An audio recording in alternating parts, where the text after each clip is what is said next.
हम लोग इस क्लास में इंग्लिश की बड़ी से बड़ी और कठिन से कठिन मीनिंग को बिल्कुल आसानी से पढ़ना सीखेंगे। और सबसे खास बात, मैं आपको इस क्लास में एक एक अक्षर को पढ़ना सिखाऊंगा और साथ में इंग्लिश पढ़ने की ट्रिक बताऊंगा कि कैसे इंग्लिश पढ़ी जाती है। तो चलिए फिर हम लोग करते हैं शुरुआत। देखिए हमारी जो पहली मीनिंग है एसटी, इसे क्या पढ़ते हैं स्टा, और आगे लिखा है आर, तो इतनी मीनिंग स्ट्रा। अब आपको यहाँ पे गौर करना है एआई पे।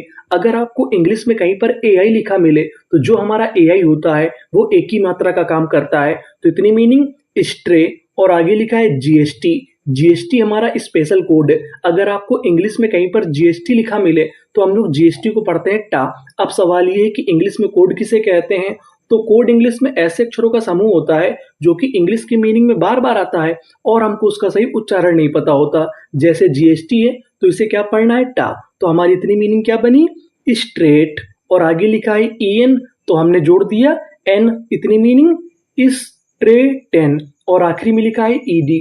अगर आपको इंग्लिश में कहीं पर ईडी लिखा मिले आखिरी में तो हम लोग ईडी को पढ़ते हैं डा। क्या पढ़ते हैं डा, तो पूरी मीनिंग क्या बनी स्ट्रेट एंड, स्ट्रेटेंड, स्ट्रेटेंड। स्ट्रेटेंड का मतलब होता है सीधा, यानी जो चीज सीधी होती है उसे हम लोग क्या कहते हैं स्ट्रेटेंड। आगे चलते हैं, आगे वाली मीनिंग को पढ़ते हैं पीएल, इसे पढ़ेंगे प्ला। अब आपको यहाँ पे पता है कि आगे लिखा है एआई, और एआई हमारा किसका काम करता है एक ही मात्रा का, तो इतनी मीनिंग प्ले। और आगे एन है प्लेन, TIVE, ये हमारा कोड है। अगर आपको इंग्लिश में कहीं पर TIVE लिखा मिले तो हम लोग TIVE को पढ़ते हैं टिव। क्या पढ़ते हैं टिव। और आखिरी में लिखा है LY, LY को पढ़ना होता है ली। पूरी मीनिंग क्या बनी प्लेंटिवली, प्लेंटिवली, प्लेंटिवली। प्लेंटिवली का मतलब होता है शोकपूर्ण, यानी दुख से भरा, यानी जो चीज दुख से भरी होगी उसे हम लोग क्या कहेंगे प्लेंटिवली। आगे चलते हैं, आगे वाली मीनिंग को पढ़ते हैं DIS, डिस, TRAU। अब आपको गौर करना है AU पे। अगर आपको इंग्लिश में कहीं पर AU लिखा मिले तो हम लोग AU को पढ़ते हैं ओ। क्या पढ़ते हैं ओ। और यहाँ पे लिखा है TR, इसे पढ़ेंगे ट्रा, लेकिन आगे क्या है AU, तो इतनी मीनिंग क्या बनी डिस्ट्रॉ। GST, इसे क्या पढ़ते थे टा, तो पूरी मीनिंग डिस्ट्रॉट, डिस्ट्रॉट। डिस्ट्रॉट का मतलब होता है व्याकुल, यानी जो परेशान होता है उसे हम लोग क्या कहते हैं व्याकुल, तो पूरी मीनिंग डिस्ट्रॉट, डिस्ट्रॉट। आगे चलते हैं, आगे वाली मीनिंग को पढ़ते हैं DIS, डिस, TRA, इसे हम लोग पढ़ेंगे ट्रे। मैं आपको बता दूं कि जो हमारा ए होता है वो एक ही मात्रा और कभी कभार ए का भी काम करता है। और आगे लिखा है सी, सी हमारा कभी कभार का भी काम करता है, तो इतनी मीनिंग डिस्ट्रैक्ट, TION। TION को पढ़ते हैं शन, यानी आपको इंग्लिश में कहीं पर TION लिखा मिले तो आपको क्या पढ़ना है शन, तो पूरी मीनिंग क्या बनी डिस्ट्रैक्शन, डिस्ट्रैक्शन, डिस्ट्रैक्शन। डिस्ट्रैक्शन का मतलब होता है विकर्षण, विकर्षण का मतलब होता है जो चीज आपको पसंद ना हो उसे हम लोग क्या कह सकते हैं डिस्ट्रैक्शन। अब हम आगे वाली मीनिंग को पढ़ते हैं। यहाँ पर लिखा है ओ। अगर आपको शुरुआत में ओ लिखा मिले तो ज्यादातर उसे हम लोग पढ़ते हैं ओ। क्या पढ़ते हैं ओ, BEB, OB, DID, OBD, ENCE। अगर आपको इंग्लिश में कहीं पर ENCE लिखा मिले तो हम लोग ENCE को पढ़ते हैं एंस। क्या पढ़ते हैं एंस, तो पूरी मीनिंग क्या बनी ओबीडियंस, ओबीडियंस, ओबीडियंस। ओबीडियंस का मतलब होता है आज्ञा पालन, यानी आप आज्ञा का पालन करते हैं तो उसे हम लोग इंग्लिश में क्या कहते हैं ओबीडियंस। आगे चलते हैं, आगे वाली मीनिंग को पढ़ते हैं। अब आपको यहाँ पे गौर करना है डबल एम पे। इंग्लिश का एक रूल होता है, अगर आपको इंग्लिश की किसी भी मीनिंग में कोई अक्षर दो बार लिखा मिले तो हम लोग उसका उच्चारण एक बार करते हैं। कहने का मतलब एम हमारा दो बार है, लेकिन कितनी बार पढ़ेंगे एक बार, तो मीनिंग क्या बनी IMME, इमी, DID, इमीडी। और आगे लिखा है ATE, टा, इमीडिएट, LY, LY को पढ़ते हैं ली। क्या पढ़ते हैं ली, तो पूरी मीनिंग क्या बनी इमीडिएटली, इमीडिएटली, इमीडिएटली। इमीडिएटली का मतलब होता है तुरंत, यानी जल्दी, तो पूरी मीनिंग इमीडिएटली। आगे चलते हैं, आगे वाली मीनिंग को पढ़ते हैं। यहाँ पर शुरुआत में लिखा है CON। अगर आपको इंग्लिश में कहीं पर CON लिखा मिले तो हम लोग CON को पढ़ते हैं कन, ये हमारा कोड है। आगे लिखा है SUL, इसे पढ़ेंगे सल। मैं आपको बता दूं कि जो हमारा यू होता है वो तो ऊ की मात्रा का काम करता है, लेकिन कभी कभार आ का भी काम करता है। यहाँ पे जो यू लिखा है वो आ का काम करेगा। तो इतनी मीनिंग कंसल, टी ए, इसे पढ़ेंगे टे, क्योंकि आपको पता है कि ए हमारा एक ही मात्रा का काम करता है और एन आधा है टा। तो पूरी मीनिंग कंसल्टेंट, कंसल्टेंट, कंसल्टेंट।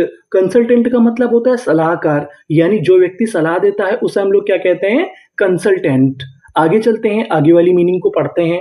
आई एन, इन, और आगे क्या लिखा है, एस, इंस, टी आर यू सी, इसे हम लोग पढ़ते हैं ट्रक। अगर आपको कहीं पर टी आर यू सी लिखा मिले तो उसे पढ़ना है ट्रक। तो इतनी मीनिंग इंस ट्रक, टी यू आर, इसे पढ़ेंगे टर। अगर आपको आखिरी में टी यू आर लिखा मिले तो उसे पढ़ते हैं टर। तो पूरी मीनिंग क्या बनी, इंस्ट्रक्टर, इंस्ट्रक्टर, इंस्ट्रक्टर। इंस्ट्रक्टर का मतलब होता है प्रशिक्षक, यानी जो किसी को कुछ सिखाता है उसे हम लोग क्या कहते हैं, इंस्ट्रक्टर। आगे चलते हैं, आगे वाली मीनिंग को पढ़ते हैं। यहाँ पर लिखा है टी आर यू सी, आपको पता है कि इसे पढ़ना है ट्रक, और आगे लिखा है एस, तो इतनी meaning truck, T U R ई, ये हमारा कोड है। अगर आपको इंग्लिश में कहीं पर टी यू आर ई लिखा मिले तो हम लोग टी यू आर ई को पढ़ते हैं चर। क्या पढ़ते हैं, चर। तो हमारी मीनिंग क्या बनी, स्ट्रक्चर, स्ट्रक्चर, स्ट्रक्चर। स्ट्रक्चर का मतलब होता है संरचना, यानी किसी चीज का निर्माण। तो पूरी मीनिंग क्या बनी, स्ट्रक्चर, स्ट्रक्चर। आगे चलते हैं, अगली मीनिंग को पढ़ते हैं। I N, in, F R A, fra, infra, S T R U C, struck, infrastruck, T U R E, चर।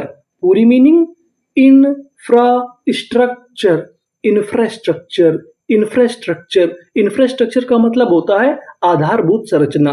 तो पूरी मीनिंग क्या बनी, इंफ्रास्ट्रक्चर, इंफ्रास्ट्रक्चर। अब हम आगे चलते हैं।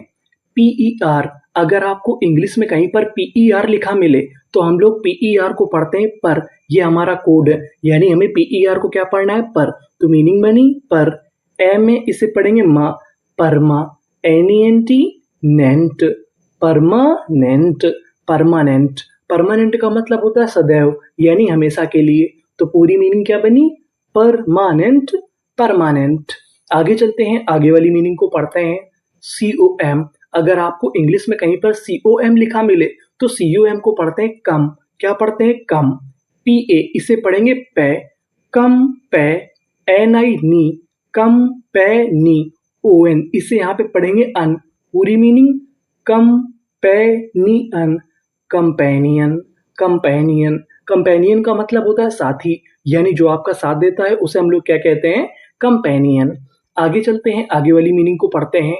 QUI, अगर आपको इंग्लिश में QUI लिखा मिले तो हम लोग QUI को पढ़ते हैं क्वी। क्या पढ़ते हैं, क्वी। CK, इसे पढ़ेंगे का।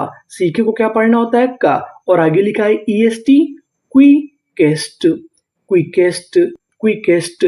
क्विकेस्ट का मतलब होता है सबसे जल्दी, यानी जो चीज सबसे जल्दी हो उसे हम लोग क्या कहते हैं, क्विकेस्ट। आगे चलते हैं, आगे वाली मीनिंग को पढ़ते हैं। TRE, tray, MEN, main, tray man, DOUS। अब आपको गौर करना है OUS पर। OUS को पढ़ते हैं अस, यानी आपको इंग्लिश में कहीं पर OUS लिखा मिले तो आपको क्या पढ़ना है, अस, और आगे लिखा है डी, तो इतनी मीनिंग डस। पूरी मीनिंग ट्रेमेंडस, ट्रेमेंडस, ट्रेमेंडस। ट्रेमेंडस का मतलब होता है शानदार, यानी बहुत अच्छे तरीके से। तो पूरी मीनिंग ट्रेमेंडस, ट्रेमेंडस। आगे चलते हैं, आगे वाली मीनिंग को पढ़ते हैं। EX, इसे पढ़ेंगे एक्स।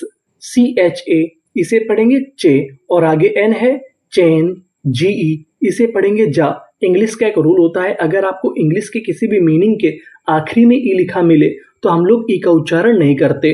तो पूरी मीनिंग एक्सचेंज, एक्सचेंज। एक्सचेंज का मतलब होता है बदलना, यानी आपने किसी चीज को बदल दिया, उसे इंग्लिश में क्या बोलेंगे कि ये चीज हमने एक्सचेंज कर दी।